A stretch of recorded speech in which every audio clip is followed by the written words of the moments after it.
핫핑크 춘혜 언니, 단호박 김쌤의 파고 파고 두더지. 두 여자의 더 재미있는 지식 토크. 네, 뭐든지 파고 파야 우리는 직성이 풀립니다. 네, 사심이 가득 담긴 토크입니다. 네, 정말 우리가 해결해야 될 여러 가지 문제들이 있지만 여러분들이 이렇게 들으면서 보면서 요거는 좀 했으면 좋겠다라는 게 있으면 댓글에도 주시고 구독, 좋아요, 알람 설정 잊지 마시고요. 네. 자, 오늘도 출산 장려 협회 이사장 모셨는데요. 황드보라 이사장이십니다. 안녕하세요. 안녕하세요. 반갑습니다.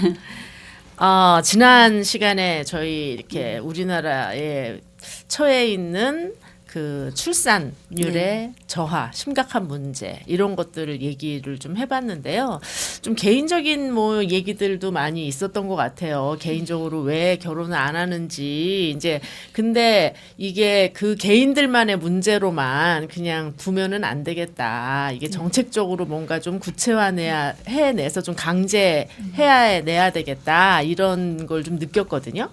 근데 우리나라만 그렇지 않고 사실은 뭐 외국에서부터 먼저 그런 얘기 많이 들었어요. 네. 옛날에는 우리나라는 이렇게 애기 많이 낳는데 막 선진국은 애기 잘 안 낳으면서 맞아. 세련되게 사는 것 같이. 특히 프랑스가 대표적으로 출산율이 그쵸? 너무 적다 그랬었는데. 네. 근데 이제는 아닌가요? 외국은 더 네. 아기를 많이 낳아요, 우리보다? 그렇죠. 프랑스는 저기 그 출산율이 1.8에서 1.9고 지금 2.0까지 그렇게 올랐어요? 네, 네. 거기는 프랑스는 이제 현재 유지가 되네요. 그렇죠. 근데 우리나라는 0.7 몇이라고 7호, 그러셨잖아요. 0.75에서 예, 굉장히 낮은 한 명도 안 상황이라. 낳는 거잖아요. 그렇죠. 둘이 결혼해 가지고 이제 두 가정이 네 가정에서 한 명 태어난 꼴밖에 안 되는 거거든요. 그러니까 너무너무 급속도로 지금 인구가 줄어들고 있다는 거죠. 저는 네. 애국자인데요. 저는 2명 낳았으니까 선방했네요. 그러게요.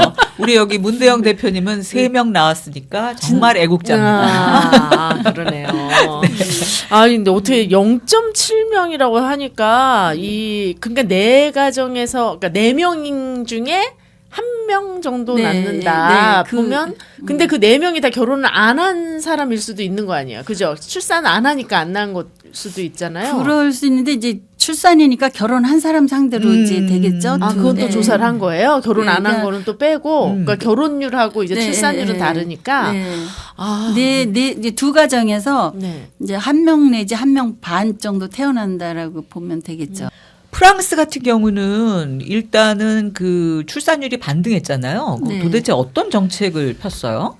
프랑스 같은 경우는 이제 장기간 육아 휴직을 많이 했고. 많이 해주고 또 국공립 보육 확대를 많이 했다 그래요. 그리고 주거 지원 등이 아주 많이 주거 지원. 네네 이렇게 되고 맞아요. 우리나라도 주거 지원이 진짜 중요할 것 네, 같아요. 예, 그래서 첫째들은 요즘 젊은 세대들이 이거 집 문제, 주거 맞아요. 문제가 가장 부담이 된다는 얘기를 많이 했거든요. 맞아요. 그래서 공유 주거 문제를 이렇게 해결하는 방법도 있다라고 그런 얘기했듯이 아이디어 좋은 아이디어 말씀하셨잖아요. 네, 그래서, 이렇게 뭐 육아라든가 네. 또 제 생각에는 이제 그런 그 주방도 공유로 네. 사용을 하고 또 그 아이들 돌보는 이제 네. 그런 시설도 공유로 하고 이제 그렇게 커뮤니티 센터 같이 만들고 또 개인의 공간으로 만들고 이런 식으로 이제 하는 게 좋은 아이디어 같다고 네, 이제 네, 말씀하셨잖아요. 근데 그런 것도 필요하지만 또 현재 이제 어쨌든 둘이 만나서 살 공간이 필요하다 이렇게 젊은 사람들 많이 말을 하거든요.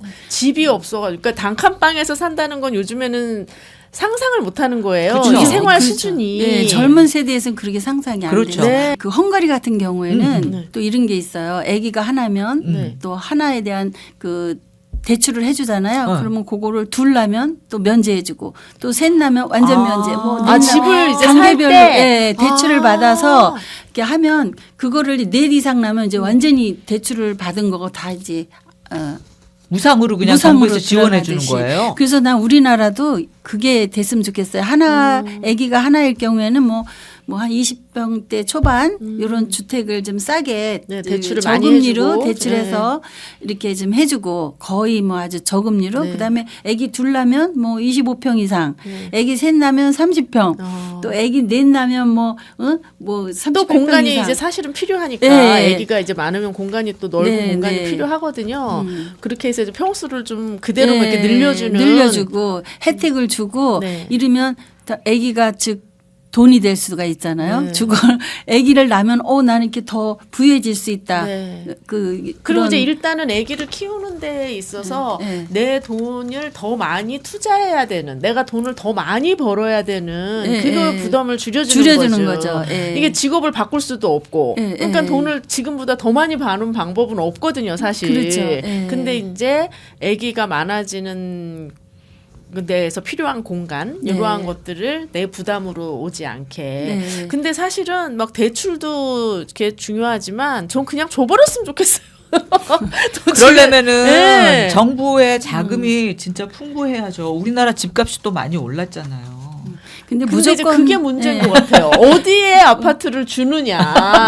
그게 그치, 문제인 그치. 것 같아요. 이게 뭐 강남 아파트를 주는 거하고 저희 시골의 아파트를 주는 거하고가 너무 다르니까 그게 문제인 것 같은데, 아니 정말 이제 이게 현실적으로 정책화되는 거는 모르겠지만 제 마음 같아서는 그냥 집을 다 하나씩 줘버렸으면 좋겠어. 결혼해도 나 행복하게 살아라. 애기도 낳아라. 막 대통령으로 이렇게. 모시겠습니다.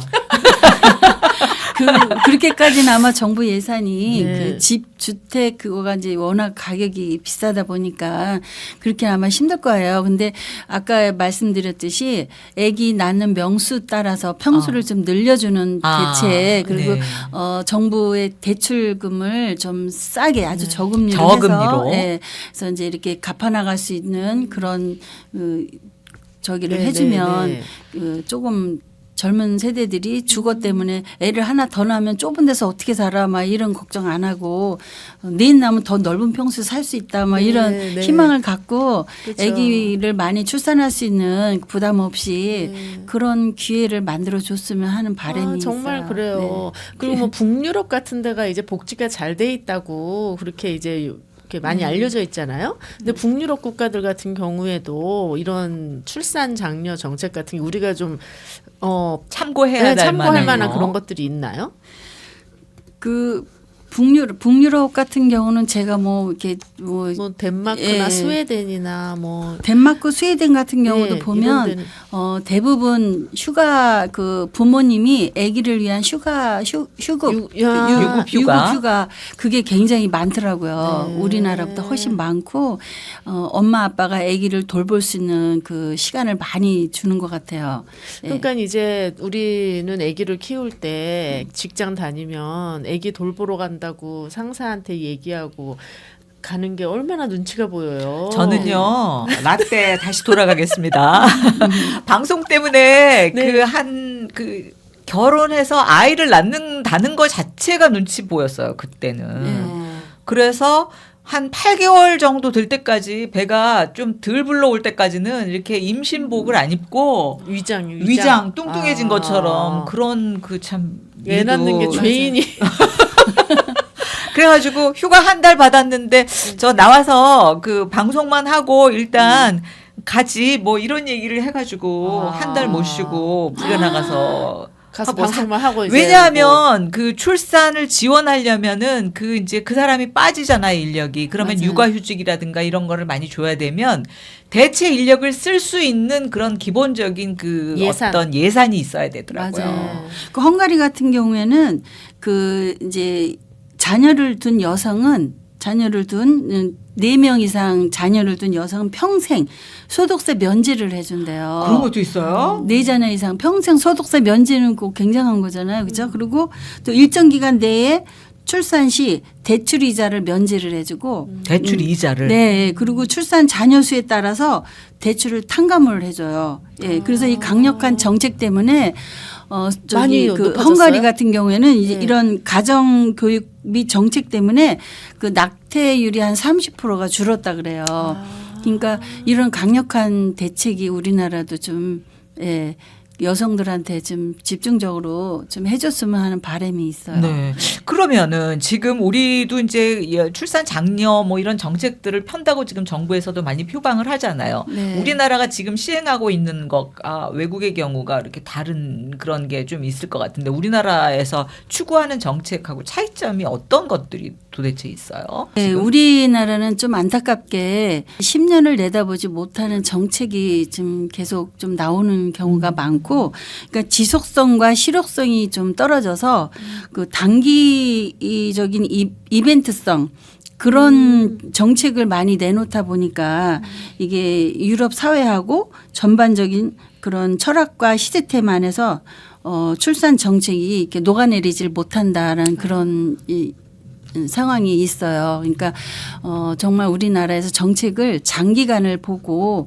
한 가지 계획을 세우더라도 정말 계속 이어나갈 지속적으로 수 있게. 이어나가고 그거를 발전시켜 나가도록 이렇게 그렇죠. 더 좋게 해야 되는데 막 이랬다 저랬다 막 이러면 아기를 하나 낳았다 뭐 하나도 많다 둘도 많다 했다가 또 지금은 저출산이다 했다가 막 이래버리면 장기를 내다보는 저출산 대책이 필요하고 요즘도 많이 지역마다 좀 틀리잖아요. 맞아. 이벤트성 그런 출산 장려가 많아요. 네. 그러면 그 나라 그 지역의 인구가 많이 늘어나면 또 바뀔 거 아니에요. 5천 주다가 또 1,000만 원 주고 막 이럴 거 아니에요. 그러니까 그렇게 단기성 이벤트성 그런 정책보다 좀 정말 대책을 가지고 효율성 있게 젊은 세대들이 안심하고 아기를 낳고 또 교육적인 것도 좀 국가적으로 안심하고 아기를 낳으면 국가에서 정말 아기가 그 가져 나온 특기를 살려서 정말 훌륭한 인재가 될 수 있는 그 교육 프로그램도 좀 맞아요. 국가에서 좀 해주고 공유 주택을 얘기했잖아요. 네. 지금 공유 주택뿐만 아니고 아파트도 지금 돌보미 그거가 있잖아요. 돌보미 그런 프로그램이 있듯이 거기에 조금 업그레이드해서 아파트에도 요즘에 돌보미 프로그램이 있는 정말 아파트도 있나 봐요. 24시간 언제든지 아기를 마음 놓고 이렇게 케어해 줄 수 네. 있는 그런 119 그런 센터가 좀 이렇게 만들어지고. 지속적으로 만들어지면 애들이 애기 나도 뭐 걱정 안 하고 친정 엄마가 막 불안해서 전화만 오면 놀랜대요. 네. 12시에 전화 오면 애기가 아픈가 막 맞아. 그러니까 그런 불안감 없이 친정 어머니 찬스, 네. 친정 아버지 찬스, 그다음에 네. 시어머니, 시아버지 찬스를 계속 써야 되면 보면은 주변에 있는데 할머니, 할아버지들도 주마다 이렇게 서로 돌아가면서 이 네, 돌봄을 네. 하는 경우도 많더라고요. 지속 가능한 그런 효율적인 네. 정책을 좀 만들었으면 하는 바람입니다. 그러면은 지금 이 가족의 어떤 출산율을 높인다 이런 거는 지금 우리 그 이사장님은 사단법인 입장에서 지금 네. 뭐 결혼 출산 장려지만 실제 그 부서에서는 어디서 담당해요? 보건복지부인가요? 아니면 뭐 여가부인가요? 아니면 지금 보건복지부 소속이고요. 이긴 해요? 예. 근데 지금 보면은 구청에서도 뭐 저출산 뭐 여가부도 있고 뭐 부서가 또 이렇게 분리가 돼 있더라고요. 네, 맞아. 예, 그래가지고 서로 뭐 좀 하려 그러면 서로 밀어요.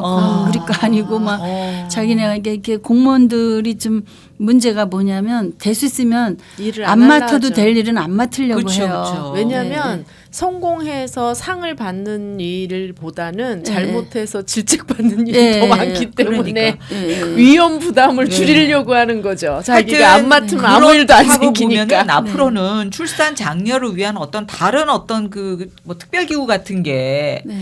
만들어졌으면 좋겠다 싶은 생각도 들긴 드는데 있기는 있어요 기구들이. 그래요? 근데 있기는 있는데 뭐 그 대통령 산하 바로 직속 기구로도 이 출산 장려 기구가 있을 거예요. 네. 근데 뭔가 진짜 말씀하신 대로 실효성 있는 정책이 나온다든가 네, 뭐 또 좀 네. 파격적으로 나와야지 이렇게 관심을 갖는데 네, 그렇게 뭐 네. 찔끔찔끔씩 그렇게 하는 거는 아무 실효성이 없는 거죠. 맞아요. 작년 10월 달에 저 대통령 직속으로 네. 저출산 대책 그 소속으로 뭐 기구가 하나 만들어졌어요. 만들어졌어요. 아, 그래요?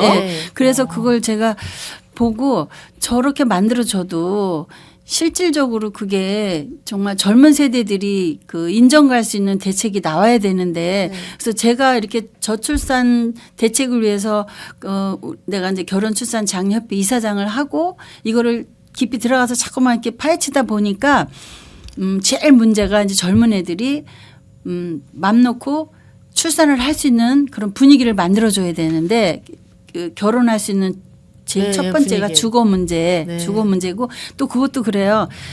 그 취직을 할 때 네. 결혼한 사람이나 아기를 하나 낳은 사람은 더 특혜를 주는 그리고 오히려. 네, 공무원들도 나는 이런 대책을 세웠으면 좋겠어요. 공무원들도 아기가 하나인 사람은 만약에 수당을 50만 원 준다라 주는. 그러면 아기 둘인 사람 100만 원, 아기 셋인 사람 150만 원, 넷인 사람 200만 원 이렇게 그러니까 아기 지금도 명수에 따라서 가족 수당이라고 수당이 나오긴 나오는데 예, 획기적으로 아직 주지 너무 않으면 조금 나와요. 안 나와요. 조금뿐이 네, 안 의미가 나오더라고요. 없이. 예, 네. 그러니까 그거를 다른 데 돈 쓰지 말고 맞아요. 실질적으로 내가 애 때문에 받는 수당이 네. 애가 하나일 때는 50만 원 느껴져야 받았는데 되는데. 네. 100만 원이야. 그러면 애기 학원비라도 되잖아요. 그렇죠? 그럼요. 그러면 또 셋 나니까 150. 그러면 네. 넷 나니까 200. 그러면 애기를 낳아도 내가 부담 없이 그쵸. 좀 뭔가 이렇게 도움이 되겠다라고 하는 그런 거를 체감 느낄 수 있도록 정책을 펼쳐야 되고 아까 얘기했듯이 아기를 낳아서 지금 마음의 짐 없이 기를 수 있는 맞아요. 육아. 육아 돌보미가 첫째는 네. 젊은 애들이 아기 낳으면요 잘 못 돌봐요. 네. 부모님이 없으면 네. 못 돌보거든. 그러면 그거를 정책적으로 정말 아기 낳으면 정말 그 무덤에서 요람까지라고 네. 그러거든요. 요람에서 무덤까지. 아기 때는 엄마가 직접 길러야 되거든요. 정말 100일이나 뭐 돌까지는 사실 엄마가 기르는 게 제일 좋고 네. 그 이후에는 이제 정책적으로 돌볼 수 있는 네. 밤 1시든 뭐 몇 시든 언제든지 돌봐줄 수 있는 SOS를 치면 네. 119 구급차가 바로 오듯이 네.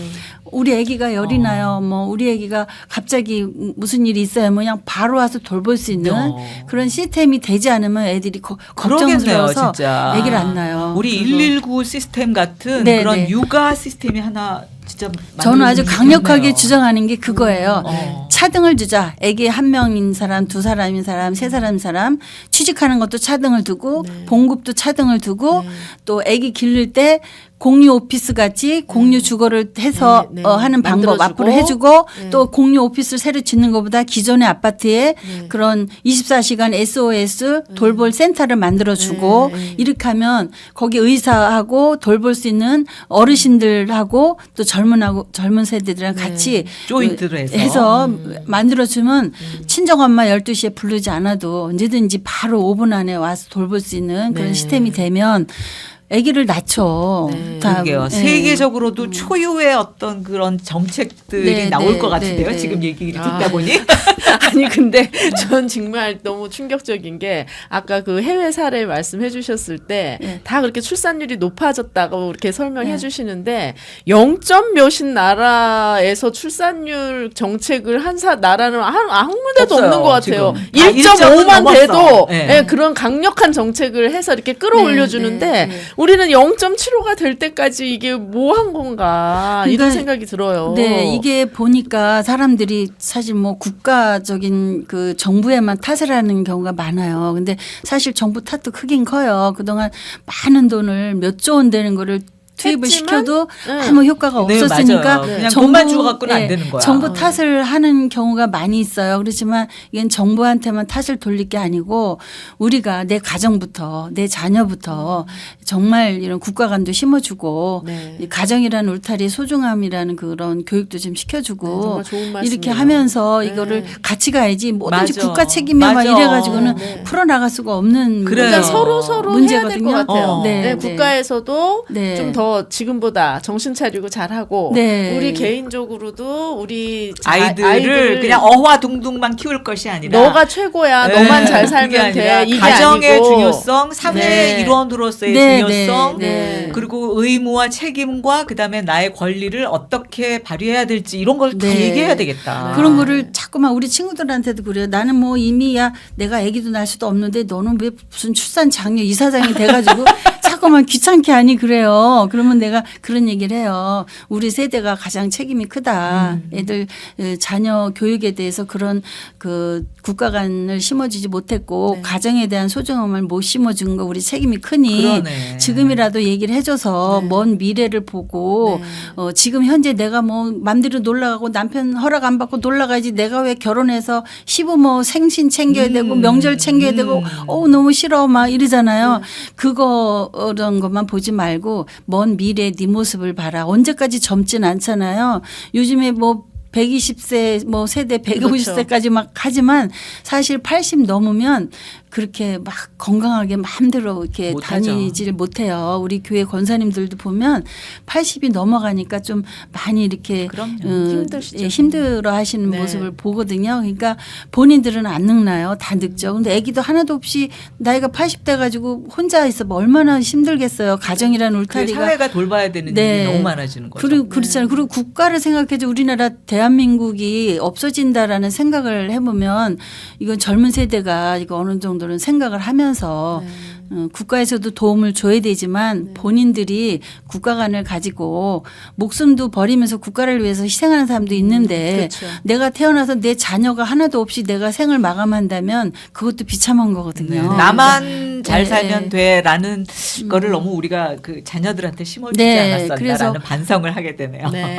그래서 저는 어린이집 교사들, 유치원 원장님들 이런 사람들한테 이제 출산 지도사, 네. 출산 장려 지도사를 제가 오. 만들려고 했었어요. 오. 그래서 어려서부터 동화구연 대회, 가정이 얼마나 행복한가 이제 제가 동화구연가였거든요. 그래서 동화구연까지 하셔요? 네, 동화구연을 애들한테 심어주는 걸 발표하면서 가정이 이렇게 행복한 거야. 동화구연도 하고 또 이렇게 형제가 있으면 이렇게 행복한 거야. 이런 것도 좀 하고 또 글짓기 대회, 미술 대회 이런 거를 지도할 수 있는 프로그램이 있어야 돼요. 지도 네. 교사가 있어야 되고. 그러네요. 그래서 지금 저는 원래 소방으로 오랫동안 봉사를 했잖아요.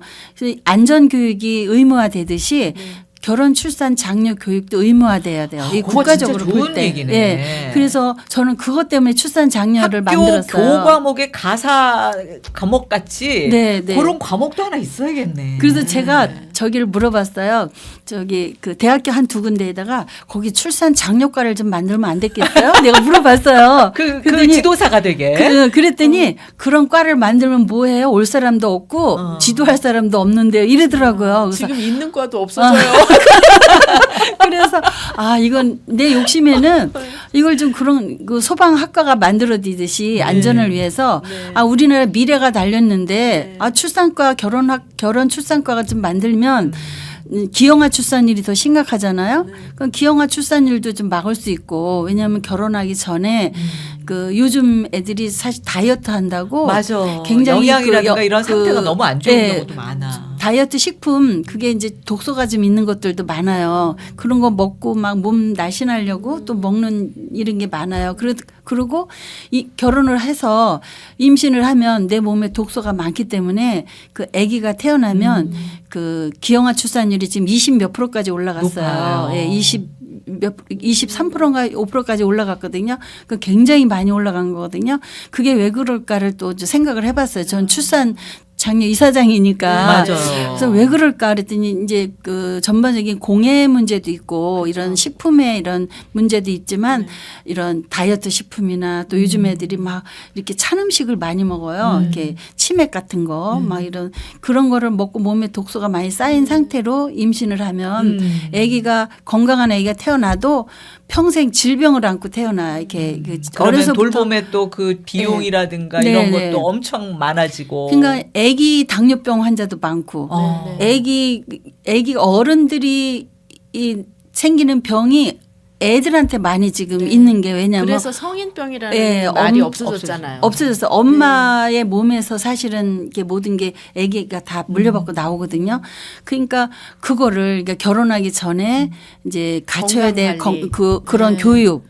또 그러니까 그런 게 진짜 교육 문제로. 네, 나는 그래서 교육으로 이걸 다 풀고 싶은 거예요. 그래서 이 임신하기 전에 내 몸에 독소를 빼고 왜냐하면 제가 주장하는 게 우리가 밥을 먹을 때도 같은 식구들이 먹어도 한 달에 한 번씩은 수저 같은 걸 다 소독하잖아요. 깨끗이. 그리고 그릇도 좀 소독해주고 그럼 하물며 먹는 음식도 깨끗하게 그릇을 닦고 소독을 하면서 먹는데 내 몸에 소중한 생명을 잉태하는데 내 몸에 독소를 제거 안 하고 그냥 내 몸에 모든 안 좋은 독소 질병을 끌어안고 임신을 하면 엄마도 굉장히 그 임신 중독 잘못되면 본인도 건강을 해치고 해치고 아기는 말할 것도 없이 모든 독소를 다 아기가 끌어안고 나오잖아요. 맞아. 그러니까 이런 프로그램이 필요해요. 저는 그래서 그래서 이제 여자만의 문제라기보다 남자 네. 아빠들도 뭐 담배라든가 그렇죠. 네, 뭐 네. 그 아빠의 건강도 굉장히 중요하니까 그러네. 젊은 사람들의 네, 네. 어쩐 임신을 하기 위한 건강부터 그러니까요. 네, 다 그거가 이렇게 미리 네. 그러니까 그래서 저는 결혼 교육 프로그램을 만들고 싶고 결혼 출산에 대한 교육 프로그램이 네, 뭐 네. 이름은 다르더라도 네, 하여튼 네. 전체적인 그런 어떤 것들이 하나 만들어지면 네. 앞으로 결혼하고 출산하는 데 있어서 건강하게 출산할 수도 있는 네. 또 건강하게 결혼할 수도 있는 그런 기틀이 되지 않을까 싶어서 네. 아주 매우 중요한 지적을 네. 해 주신 것 같고 네. 나라에서 무조건 무슨 예산을 투입하고 이런 문제가 아니라 기본적인 것들이 네, 생겨야 어려서부터 되겠네요. 교육이 필요하고 결혼하는 그 대상자들 젊은 층한테도 이런 교육이 필요해요. 네. 그 아기를 또 그 돌까지는 정말 소중하게 보석 다루듯이 결혼, 다뤄야 출산, 되는 그런, 예. 지도사 같은 네, 그런 네. 종류의 제가 과목이 그거를 하나 만들려고 만들어야 이거 되겠네요. 사실은 말하자면 마- 코디네이터. 예, 그 지도사가 이제 코디네이터처럼 네. 이제 다 그 그런 거를 젊은이들의 다 교육하는 건강, 거지. 예, 네. 음식 네. 또 그 건강한 엄마 아빠가 네, 되기 네. 위한 어떤 네. 준비 근데 프로그램 그렇게 하려면은 진짜 이건 학과 과정으로 편입이 돼야 되겠다. 그래서 출산학과를 만들고 싶었어요. 결혼 출산학과. 아니 저기 교과 과목 중에 옛날에는 가정 뭐 이런 것도 있었잖아요. 지금도 있긴 있는데 뭐랄까 입시 과목이 아니잖아요. 그러니까 교양 과목이죠. 그렇죠. 어쨌든 네. 그런 하여튼 기본적인 것들도 조금 더 생각을 해야 되지 네. 않을까라는 생각을 기본인 것 하면서 같아요. 네. 네. 자, 그 출산 장려가 그냥 아주 뭐 정책적인 것만이 아니라 사람 자체를 잘 케어하는 것도 중요하다라는 생각이 문득 들었습니다. 거기서 제가 한 가지 또 말씀드리고 싶은 거는 네. 그래서 제가 행복한 가정 만들기 그 뉴스라는 그 신문사를 발간을 해요. 신문, 아하. 예, 예, 행복한 가정 만들기 뉴스. 그래서 거기에 이런 걸 좀 담아서 많이 이제 좀 뿌리고 있습니까? 이제 이 시작을 해요. 행복한 가정 만들기 뉴스. 그거는 그러면 그때는 다음 또 시간에 한번 네. 오셔가지고 더 깊이 얘기를 좀 해주세요. 네, 그래가지고 네. 거기에 모든 걸 담아서 네. 내가 하고 싶은 얘기가 엄청 많은데 네. 이걸 다 할 수가 없잖아요. 그리고 이제 교육 프로그램도 좀 만들어서 이제 이렇게 하고 젊은 층한테 알릴 거 좀 알려주고. 그게 근데 또 구체적으로 계획이 짜여지면 네. 다시 한번 또 오셔야 되겠네요. 네. 아유, 그 프로그램을 위해서. 네. 알겠습니다. 아, 오늘 정말 개인의 건강이 곧 가정의 건강이고 가정의 건강이 사회, 국가를 네, 네, 살리는 네. 중요한 문제. 그리고 그래서 나라의 전체 미래를 네. 결정짓는 아주 중요한 네. 그런 것이라는 걸 깨달았습니다. 네, 감사합니다. 오늘, 열정적으로 네. 계속 일해주시기 부탁드리겠습니다. 네, 결혼 출산 장려협회 황드보라 이사장이었습니다. 감사합니다. 네, 고맙습니다.